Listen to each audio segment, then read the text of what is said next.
Hello, my name is Fran Robertson. I'm with the Center for Children and Families in Norman, Oklahoma, and I'm here today to help us look at child abuse and neglect and what educators are to do. At the Center for Children and Families, we serve families, all kinds of families. We help heal child abuse and neglect issues with foster and adoptive kids. We support and educate parents, teen parents, new parents, divorcing parents, and parents who've been abusive. And we work to cultivate neighborhood connections. We also work with educators across our community. And as a part of that, we get to work together to help protect children from experiencing abuse preventively, and also to do that after that happens, to know what to do. So that's what we're about in Part 3. The primary focus of this segment of our Child Abuse and Neglect series is to say that there are two primary action steps that you as an educator need to be aware of. The first level is how you respond to the child or youth, responding to them and how to go about that. The second is reporting to the appropriate authorities as required by law and what that means when you do that report. So first of all, let's talk about choosing the best response for the child. You have a kiddo who's come to you and told you that their dad threatened their mom last night with a gun. Or you have a child come to you and tell you that the oldest son at his daycare, the oldest son of the daycare provider, has asked him to take down his pants. Or you have a child or youth that tells you that she's really scared because mom has been on the couch for 3 days and there's not any food and you don't know what you're going to do. Well, this child doesn't know what she's going to do for her little sister this afternoon when she goes home. You've heard that from one of your kiddos. I'm sure some of you have experienced that. So let's talk about responding to that child.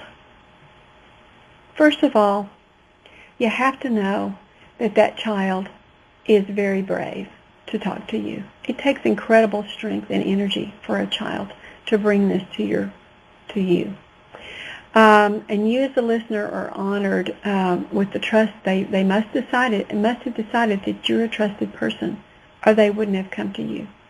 And so you have to respond with incredibly heightened sensitivities.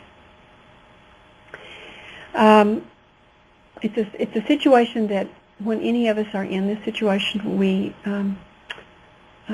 take it extremely seriously. I know you do too. So what do we do? I think the first primary rule of thumb is that you listen. You listen, really listen to what's being told to you. You do that in a way where you're totally present to that child. You don't jump in with questions. You don't jump to conclusions. You don't make judgments or critical comments. You just listen. You just be there. You let the child know that they've done the right thing by coming to you. You thank them. Thank you for sharing this with me. You always keep your own feelings under control. And you use the child's vocabulary. If the child's telling you something, if they say the tall boy with the big blue eyes, then when you're listening and reflecting with them, oh, you're telling me that the tall boy with the big blue eyes, you use their terminology. If they use body part terminology like bobo and pee-pee and whatever they use, you use their terminology back. You don't say, well, what's a bobo? You just don't ask questions. It's about listening. It's a very difficult thing for us grown-ups to do, is to not ask more questions, but just listen. It's also one of the biggest pitfalls is that children will come to you to tell you something and want your help and then say, now don't tell anybody. You promise you won't tell anybody. Or they will at the very front end, before they even tell you something, say, I need to tell you something, but you have to promise not to tell.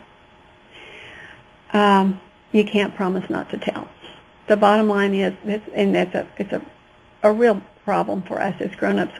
We want the child to go ahead and share with us, and the chances are they will go ahead and share with you anyway, but you have to say to the child, you know, I will listen to you and I will keep as much in confidence as I can, but if I think you are in danger or someone else is in danger, I have to get help for that. And you have to tell them that up front. Please don't promise them that you won't tell. And then you have to always tell them the truth yourself. They've already had experiences where grown-ups were not trustworthy and didn't do what they said they would do. And so as the trustworthy grown-up they're bringing this to, you need to be truthful. You also need to assess for the child's immediate safety. If the child has told you about the guns in the household, then that's something that you have to kind of act on as soon as you've listened to the child. You may have to say to the child, I need to go talk to the principal. We need to go together to talk. And I can do the talking or you can do the talking, but we need to make sure that your household is safe. And then law enforcement would need to be called about weapons in the home. That's an example. Always being supportive of the child through this conversation and being careful not to say anything that sounds critical to them of their parent or their grown-up, because that will shut them down immediately. If you, even in an offhand way, say something like, what's she on the couch for? What's the matter with her? You have hurt that child again. So what you must do is say, oh, it sounds like your mom's been on the couch. It sounds like you're worried about food in your house. What have you, and then you just listen. Tell me more. We have to be aware that there is some secondary trauma that happens for those of us who do the listening, and that you have to take care of yourself. You have to know that you've done your part by listening, and you probably don't have much control beyond that. You've listened. We'll talk about the reporting in a few minutes. Another piece that's very important for educators and for all of us is to know that once we've told the appropriate authorities and also included in the school hierarchy, our principal, about what's happened, then it's our job to keep that in confidence and to not talk with all of our other colleagues about it, because that is hurtful to the child's confidence and to their trust in you as the grown-up. Let's move on to talk about reporting to the authorities. And we all know that we have frustrations anytime we deal with another system outside our own. Sometimes we have frustrations within our own systems, our own schools, our own businesses, our own organizations. But then when you try to communicate a concern or share something that is of vital importance like this, a child's being hurt or a child's worry, with another system like the Department of Human Services, it also can be very frustrating. But we have to remember that we do our part, and we have to trust that the other system will do their part as best they can. And there are some steps we can do to follow up that we'll talk about later. This is most important. By state law, every person who has reason to believe that a child under 18 is being abused or neglected or is in danger of being abused or neglected has to report that suspicion of abuse promptly to the Department of Human Services. That means I've listened to the child, I've gathered their story about what happened, I've supported the child, I've thanked the child for sharing, I've told the child that I'm going to do what I can do to get help so that their home is safer or so that they have food. But I don't have to prove it. I only have to report to the department suspicion.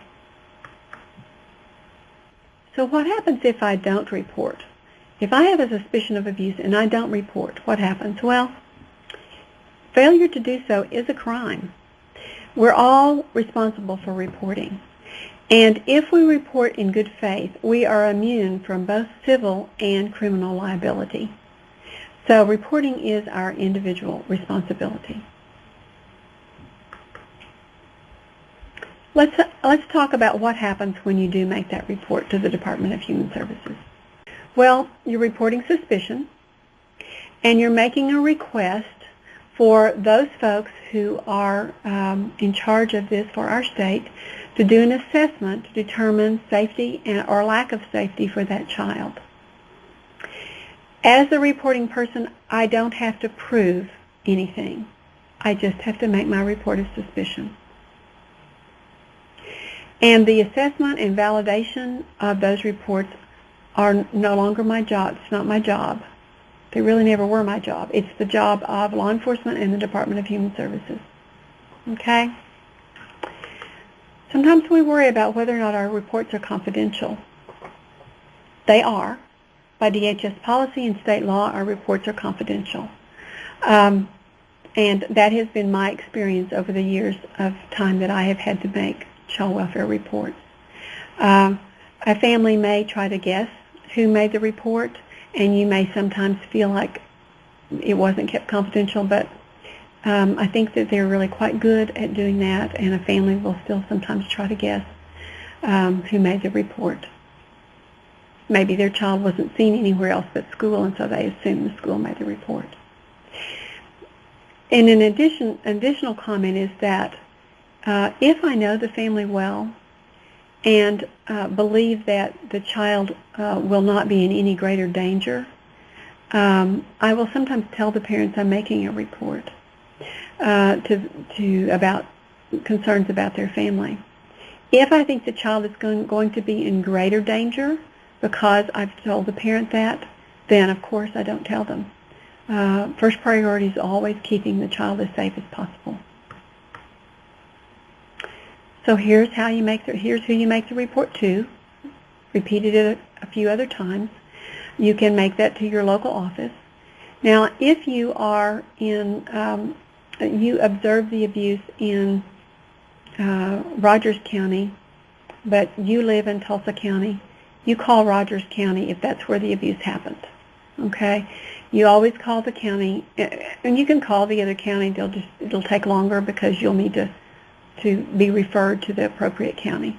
And you want that word to get to them as soon as possible. There's also a 24-hour hotline which you can call in after-hour times. My recommendation would be to call the local office if it's during office hours during the day. Okay, here's what's important to do when you make that report. It's extremely critical to accurately reflect the nature and extent of the abuse or neglect. You don't make it bigger than it is or minimize it. Don't exaggerate or minimize. It's important to give the names and addresses and whereabouts of the child and the caregivers, otherwise they can't check it out. It's important to know the child's age, and if there's been any kind of positive test on the child for alcohol or other substances. I don't know that would occur for you in your role as educator, but it might. You might have a child who you suspected of using and had some needed to indicate that. And any other information regarding cause of injury or identity of the responsible persons that you have. You want to give the information accurately and succinctly, but not leave anything out. These are hard calls to make. They're often emotional experiences for us as the grown-ups because we're worried about what will happen for the child. We're worried about initiating contact with another system. It's out of our hands once we've made that report. And none of us like to feel out of control, especially when we're dealing with a child's safety. But we have to make the call, and we have to trust that system will do the best that it can to alleviate those danger issues. I want you to have a picture that when you're making the call, the person on the other end of the line is filling out a screen where they have to get all the demographic information before they can hear your story. So when I'm making a call and am eager to tell the story because I'm so concerned about that child, I have to stop and wait a minute for to give them the demographic information. So it can be kind of frustrating too, but it's all important to do. So when you've made that report to the Department of Human Services and you're wanting to know what is happening on the other side, you have made the report and it has been screened in. What they will then do is make assignments to a worker for an assessment. And they make those assignments based on the potential risk to the child. And they now have two priority levels, priority 1 and priority 2. Priority 1 situations are those that indicate that child is in imminent danger of physical injury. And as we talked earlier, those children, those young, especially the young children, are more vulnerable, so they will often be a priority 1. The allegations have to be severe and extreme in those situations, and they will respond immediately the same day that they receive the report if it is a priority 1. And if they can't complete the assessment on that same day, then they will put a safety measure in place to ensure that the child is safe that day. And that's sometimes what we know of. Sometimes children are removed from the home if a complete assessment can't be made and put in police protective custody for a short time. If it is priority 2, it indicates that there's not as much danger. There's still some danger, and intervention needs to happen. Safety measures will have to be put in place for the child to be safe. Those assessments are usually done within 2 to 15 calendar days from the date that the report is accepted for assessment. In addition, reports that meet the criteria for serious abuse and neglect will be investigated. And investigation is the level that goes beyond assessment at the Department of Human Services.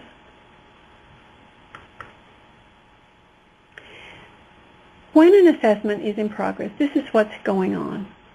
First, they try to see and speak with the child. They gather information. These folks are trained specifically in these kinds of interviews.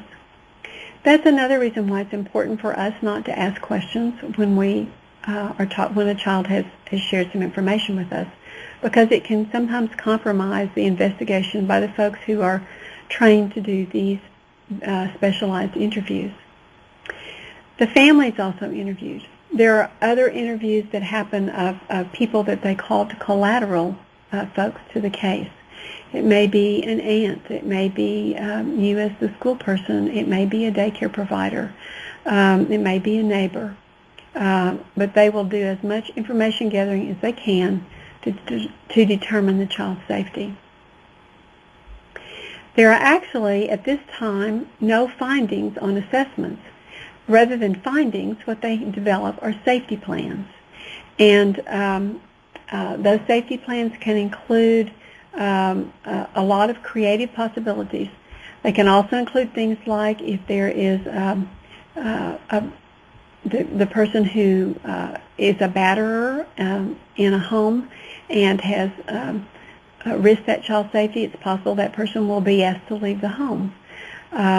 There are times when a child is placed with a family member or with a foster parent for a safety measure also. Sometimes I think this is a bit confusing. We've talked about both assessments and investigations. Assessments are the tool that is being used currently to look at the safety or lack of safety for a child. In cases of severe abuse and neglect, the state will also do a further investigation that goes beyond the assessment.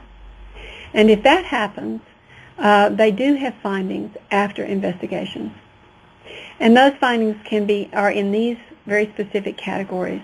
They can rule it out as abuse and neglect. They can have it be an unsubstantiated situation and recommend services. They can substantiate it and recommend services. And lastly, they can substantiate it and have court intervention recommended.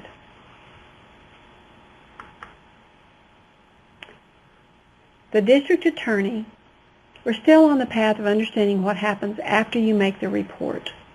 And I think it's important to go over this kind of path again. You've made your very difficult report. Then they either screen it in or out. If it's screened in, they then do an assessment for safety. If it meets the criteria, they may do a further investigation. Either way, the district attorney is going to receive the investigative findings or the results of the assessment. The district attorney is the one that makes the decision about the court involvement for a family. I think that's sometimes misunderstood because child welfare workers themselves, actually they have the power of the assessment and the power of the investigation, but for a family to actually have court action required of them involves the district attorney, and the district attorney can make that decision one way or the other depending on their observation or their assessment, their own assessment of the situation. So that's something to be aware of in your counties.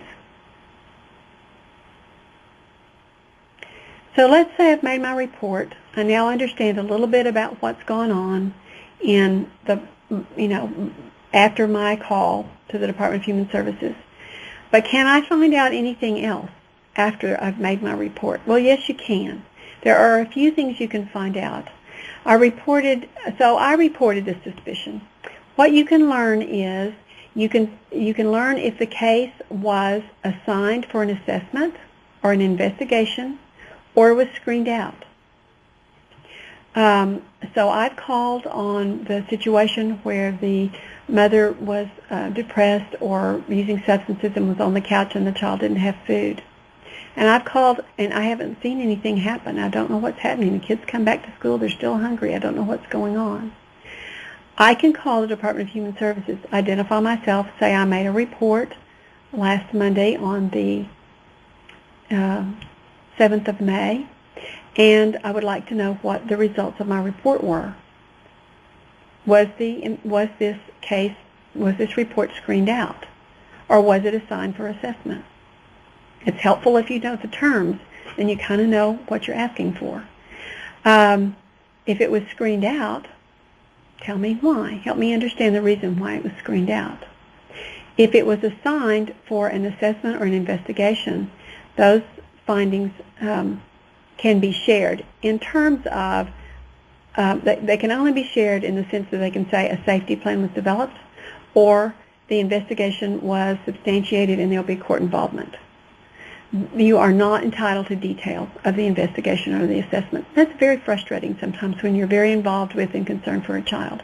But this is what, by law, you have the right to know. There are some special issues, reporting issues relating to schools. And this is one that you for sure need to know. But our law, state law, specifies that schools are not responsible for notifying parents that a child was interviewed at the school regarding a report of child abuse and neglect. The task for notifying the parents is the responsibility of DHS. And schools get very distressed about this, of course, because if you've had an investigator or an assessment worker come to your school and ask for a child to come out of the classroom and you know that this has been a trying experience for the child, and then here comes the parent to pick up the child at the end of the day, it's not your responsibility to tell them. It really is the Department of Human Services' responsibility. School personnel, as well as all the other individuals we've talked about, really should not delve into the child's situation beyond determining if there's a reason to report suspicion. It's only our task to report suspicion. I kind of can't say this enough because our tendency as grown-ups caring for a child is to find out more, to ask more, to quiz the child. And really that does compromise the formal investigation. And we have to stop ourselves from doing that. Sometimes educators and counselors also will ask me the question about what about our ethical guidelines of confidentiality? Well, of course we follow our guidelines to keep our ethical guidelines to keep things confidential, except in cases where a child or an adult is in danger or makes a threat to harm someone else. So Oklahoma law is very clear that professionals who maintain strict ethical guidelines related to confidentiality are required to report the abuse and neglect just as everyone else is. In other words, just because they tell me this and I'm the counselor doesn't mean I don't have to report it to DHS. Duty to report supersedes confidentiality when there is a belief that the child is abused or neglected. Another fact that's helpful to know is that law enforcement is the only entity that really takes a child into protective custody. Law enforcement and the Department of Human Services usually work together when a child has to be removed from the home or from the school, and that also requires a court order. So I think that's an important piece of information to know, so that if you have someone come to the school who gives their credentials and shows you that they are from child welfare and wants to visit with a child, they cannot then remove that child unless there's a court order and a law enforcement officer with them. And always, when you make a report, if you're unsatisfied with the way that the report or the assessment was handled, you really need to provide feedback to that system through their supervision structure. Through, if that is with the child welfare, then talking to the county's child welfare supervisor and following that chain of command so that your concerns are known. It is not okay just to say, oh, they never do what they're supposed to do and blow it off. We must report concerns. It's the only way all of our systems improve is if we look at what's not working so we can make it work better. Law enforcement also has their chain of command. Please feel free to contact me if you have any further questions or concerns about this. Here's my information.